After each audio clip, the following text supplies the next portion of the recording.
예, 일단 광주는 제가 명절마다 찾는 곳인데요. 제 인생의 첫 방송을 이곳 광주에서 하게 돼서 굉장히 감회가 새롭고 영광스럽습니다.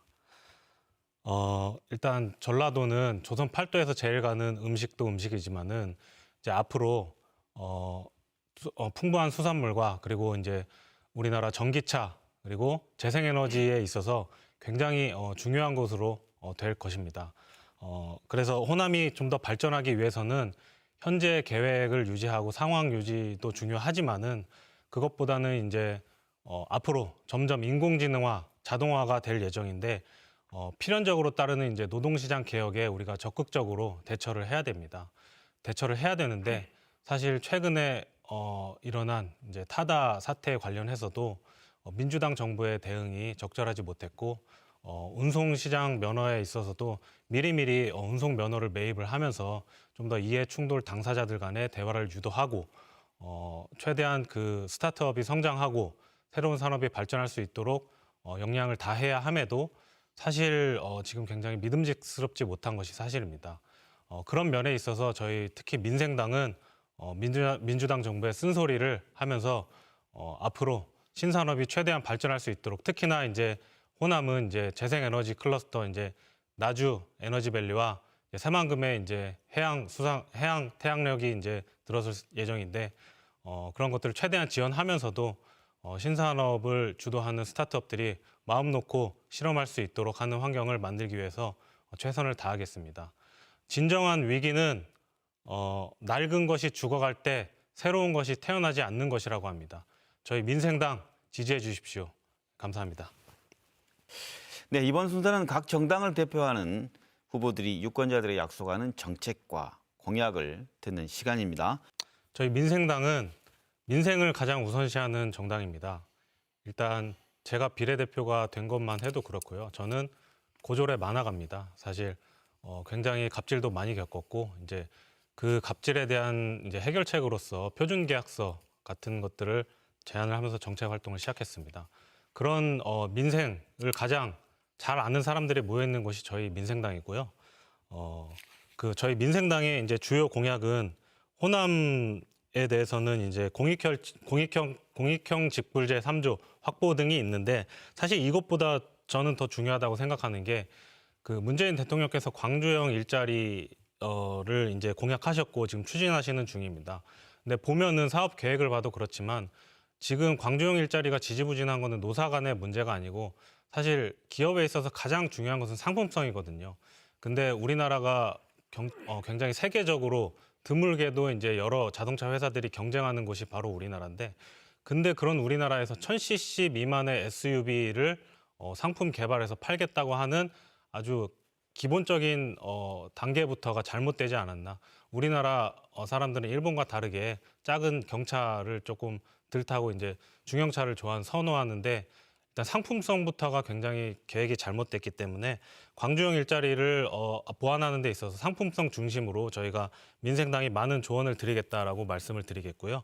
그리고 이제 공익형 직불제도 단순히 기본소득의 농가 이제 소득의 개념으로 드리겠다는 것이 아니고 스마트팜을 도입을 하겠습니다. 이제 여러 가지 자동형 인공지능화에 따른 스마트팜은 단순히 농가 소득 증대뿐만 아니고 그에 따른 여러 가지 부가적인 일자리를 창출하기 때문에 스마트팜을 도입하는 3조 그리고 또 동서를 잇는 교통로를 확보하겠습니다. 감사합니다.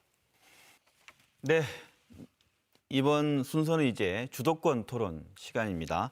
각 당을 대표하는 네 후보가 차례로 8분씩 주도권을 갖고 상대 후보와 자유롭게 묻고 답을 듣는 시간입니다. 사전 추천 순서에 따라서 먼저 민생당 이내훈 후보가 주도권 시간을 갖습니다. 시간 8분입니다. 예, 더불어시민당에 질문 드리겠습니다. 이번에 공약집의 정강정책 첫 번째가 벤처 강국입니다.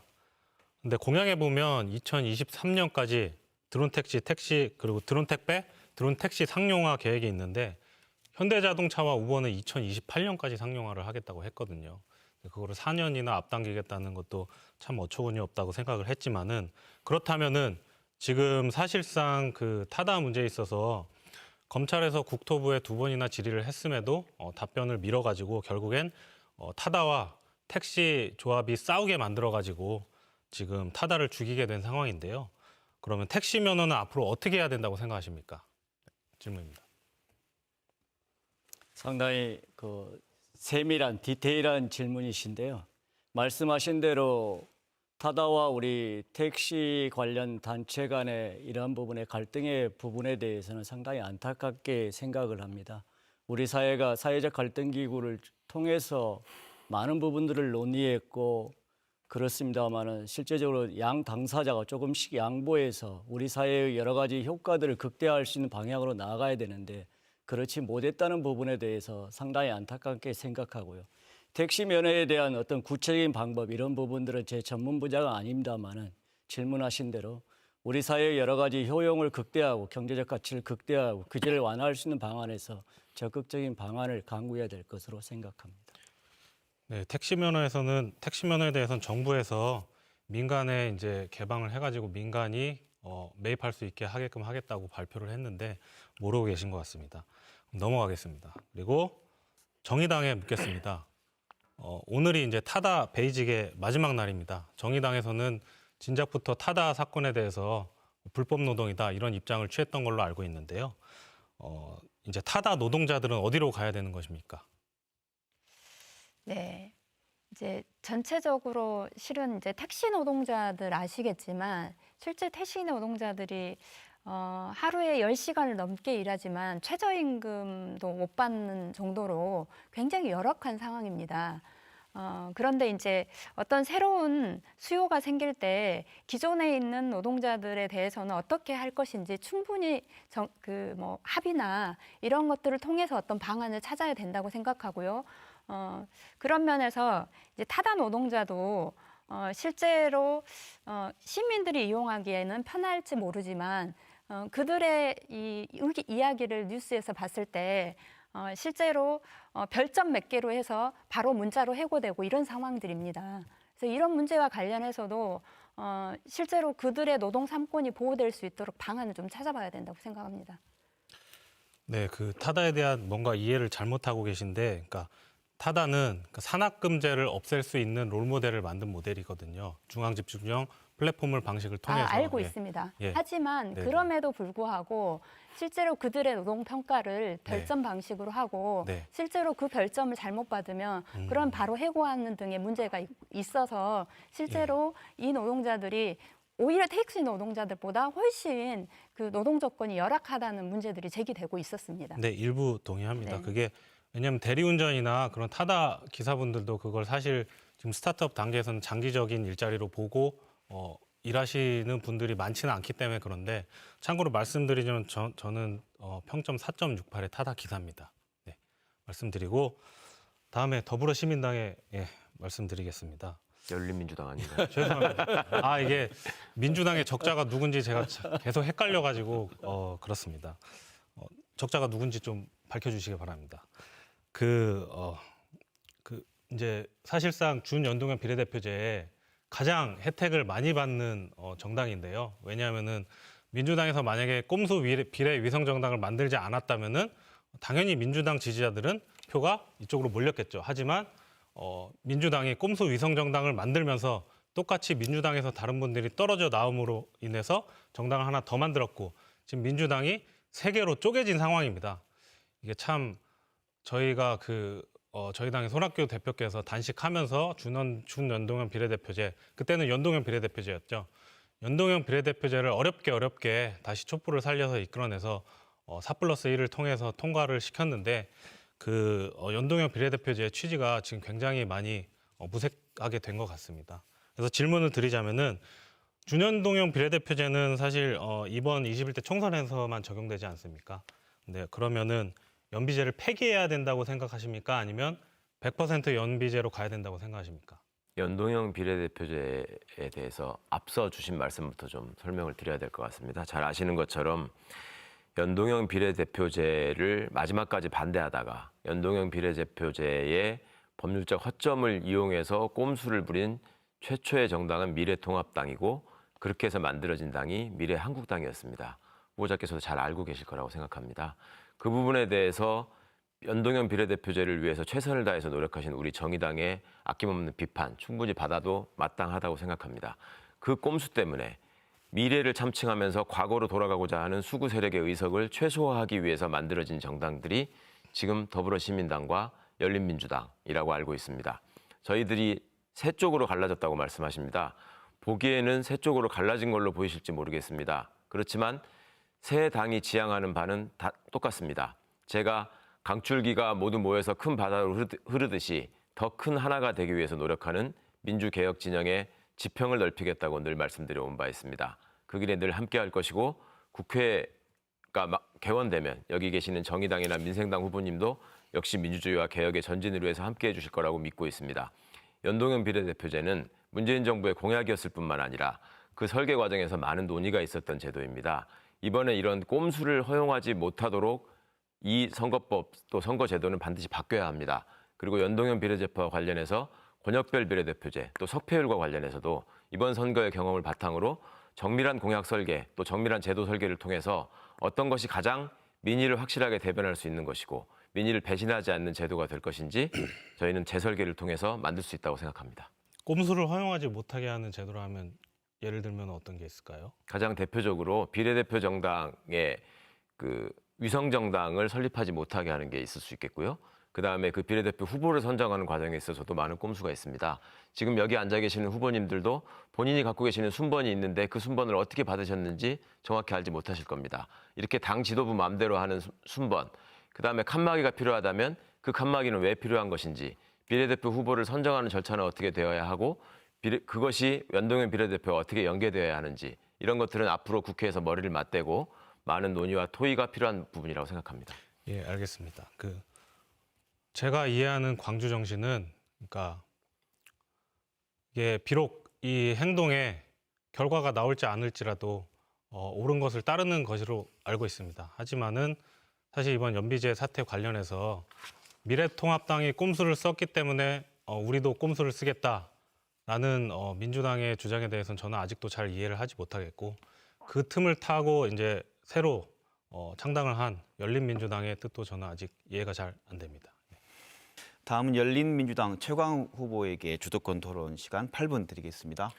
예, 8분이라는 시간이 세 당 후보자님들의 의견을 듣기에 충분한 시간인 것 같습니다. 그래서 여쭤보겠습니다. 저희가 검찰개혁도 앞장서서 외치고 있지만 검찰개혁과 언론개혁이 절대 분리될 수 없는 과제라는 것을 말씀드리고 있습니다. 최근에 MBC의 특종 보도로 드러난 검찰과 언론의 유착, 그것을 통해서 선거 결과를 왜곡하려는 시도, 이것들이 지금 발각되지 않았습니까? 언론개혁과 관련해서 저희가 주요 공약으로 언론사에 대한 징벌적 손해배상 제도를 말씀드리고 있습니다. 검찰개혁과 언론개혁의 필요성, 특히 언론에 대한 징벌적 손해배상 제도의 필요성에 대해서 어떻게 생각하시는지. 네, 일단 검찰개혁 말씀하셨는데요.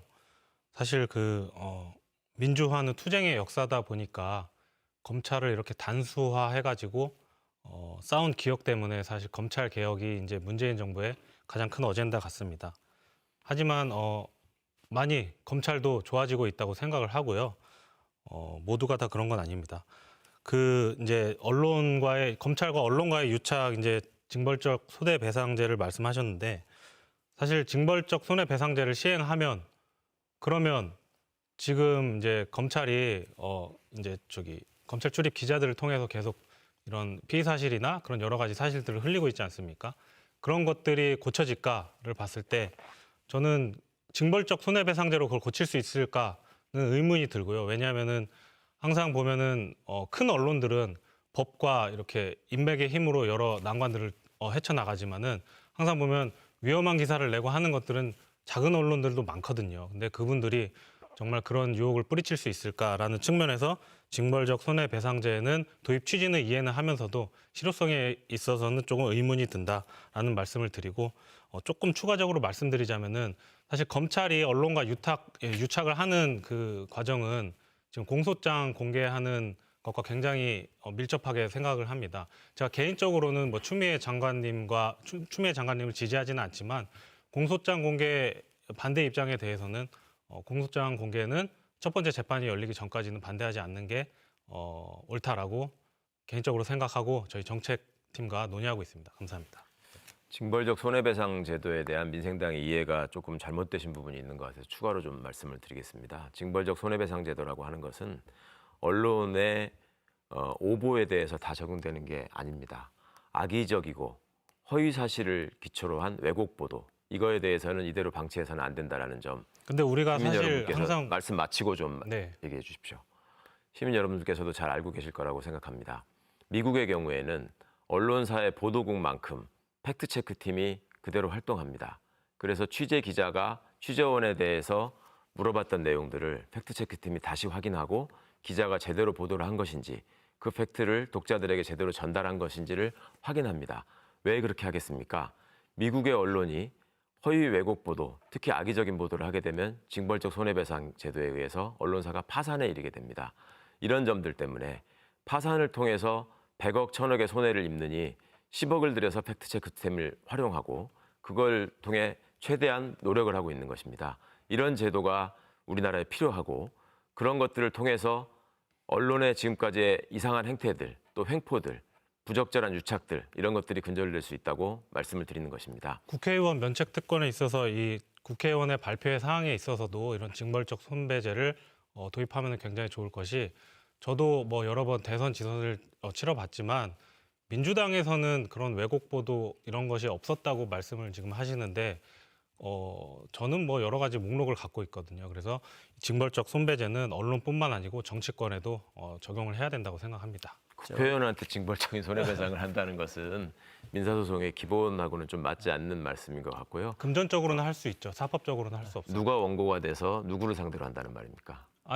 국회의원이 얼마든지 허위 발표를 할 수 있지 않습니까? 그러니까 그걸 누가 원고가 특히나- 돼서 하냔 말입니다. 제- 손해배상은 피해자가 원고가 돼야 되는 것입니다. 후보님 예. 제가 징벌적 손배제는 우리 이제 법적 제도적으로는 강력한 처벌 방안이기 때문에 필요합니다. 다만 이제 피해자 입장에서 이걸 민사소송으로 이렇게 입증해야 되기 때문에 상당히 좀 장기화되고 그런 측면이 있어요. 왜냐하면 우리가 아까 제가 언급했듯이 기술 탈취 문제도 어린 중소기업이 피해 사실을 입증해야 되기 때문에 굉장한 어려움이 있습니다. 왜냐하면 모든 정보는 대기업이 다 가지고 있거든요. 그래서 가해자인 대기업이 피해 사실을 자기가 하지 않았다는 것을 증명할 수 있도록 이번에 법 개정이 이루어지고 있는데 법사위에서 계류 중에 있죠. 마찬가지로 징벌적 손배제 도입 정말 중요합니다. 다만 우리 민생당에서 말씀하신 대로 사회문화적인 이런 또 관행과 정착하는 이걸 지키려고 하는 이런 또 문화적인 이런 것들이 좀 필요하지 않는가 이렇게 생각을 합니다.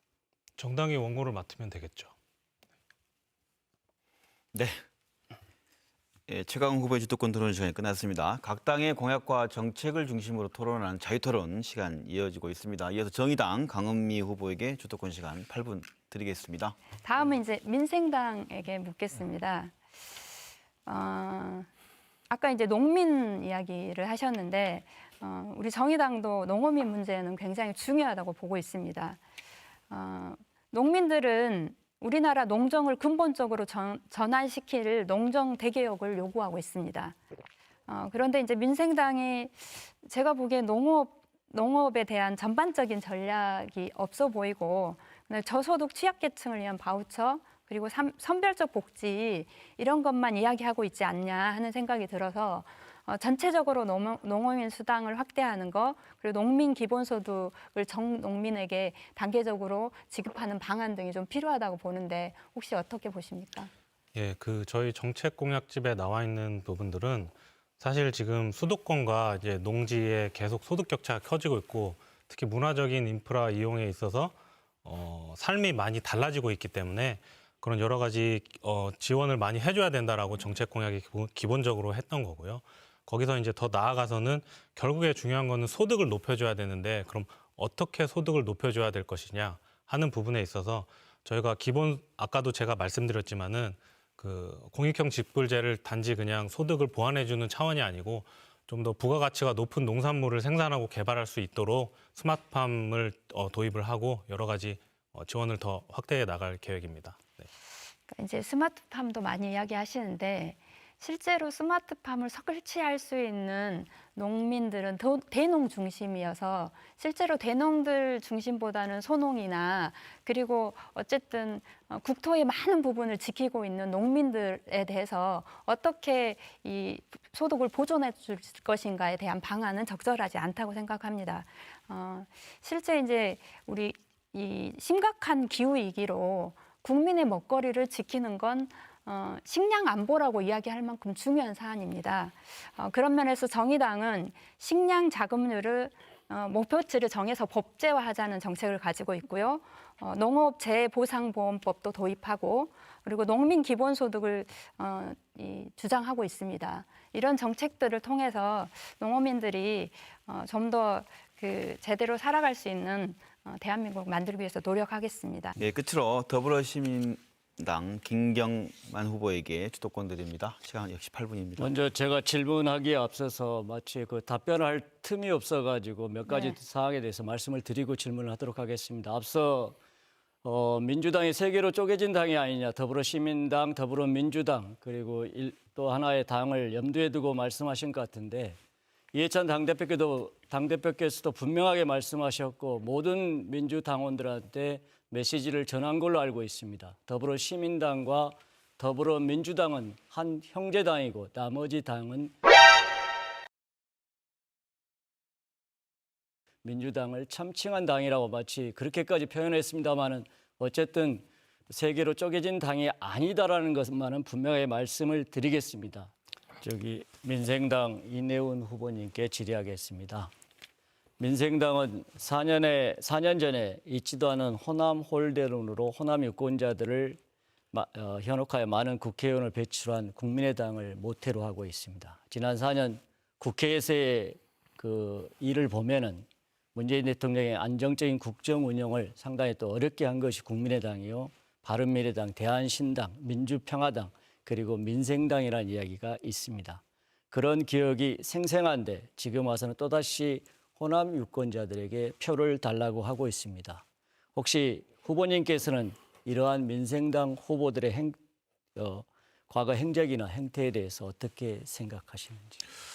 근데 저희가 사실 민주당 정부를 힘들게 했다, 어렵게 했다라고 말씀을 하셨는데 제가 되돌아보면은 저희 당에서 했던 4+1 협의체나 그러니까 중요한 부분에 있어서 문재인 정부의 국정 운영 철학과 크게 어긋나지는 않는다고 생각합니다. 다만 구체적인 실현 방법에 있어서 옳지 않다고 생각되는 부분에 저희가 지적을 많이 했고 그게 불편하다고 하면은 제 생각엔 그것이 정치 아닌가. 결국에는 다른 의견을 내고 여러 가지 의견을 취합해서 가장 옳은 길로 국가 운영을 하는 게 정치 아닌가. 그런 측면에서 봤을 때 저희 민생당은 예전에도 그렇고 지금도 그렇고 제 역할을 하고 있다고 생각합니다.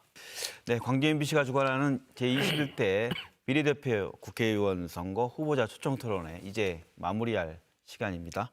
끝으로 각 당을 대표하는 후보들께서 마무리 발언으로 광주 전남 유권자들에게 꼭 당부하고 싶은 말씀해 주시기 바랍니다. 구태 보수의 부활을 막기 위해서 민주당 정부에 힘을 실어주려는 호남분들의 마음을 잘 이해하고 있습니다. 그러나 오늘 토론회에서도 보셨겠지만은 정치는 단순하면 단순할수록 병이 듭니다. 양극단으로 나뉘어서 문재인 정부가 제대로 일을 하지 못한 거는 바로 양극단 정치 때문입니다. 저희 민생당이 연비제를 처음 촛불을 다시 일으킨 만큼 다당제 정신을 저희가 이어받겠습니다. 그래서 협치하는 정치가 무엇인지 저희 민생당부터 출발하겠습니다. 지금 우리나라가 변하지 않고 이대로도 괜찮다고 생각하신다면은 민주당을 찍어주셔도 이해합니다. 그러나 민주당이 새로운 이제 미래 세대에 있어서 갈등 조정 능력이 부재하고 대처 능력이 떨어진다는 것은 이미 보여줬기 때문에 그 대처 방안으로 저희 민생당이 쓴소리하고 반드시 민주당 정부가 귀를 열 수 있도록 하겠습니다. 그러기 위해서는 우리나라 민주화를 견인한 호남분들의 선택이 필요합니다. 이번 총선에서 반드시 꼼수 쓰지 않는 정정당당한 3번 민생당을 꼭 선택해 주십시오. 여러분의 기대에 부응해서 옳은 정치, 협치의 정치 보여드리겠습니다. 감사합니다. 이것으로 제21대 비례대표 국회의원 선거 후보자 초청 토론회를 모두 마칩니다. 시청해주신 여러분 고맙습니다.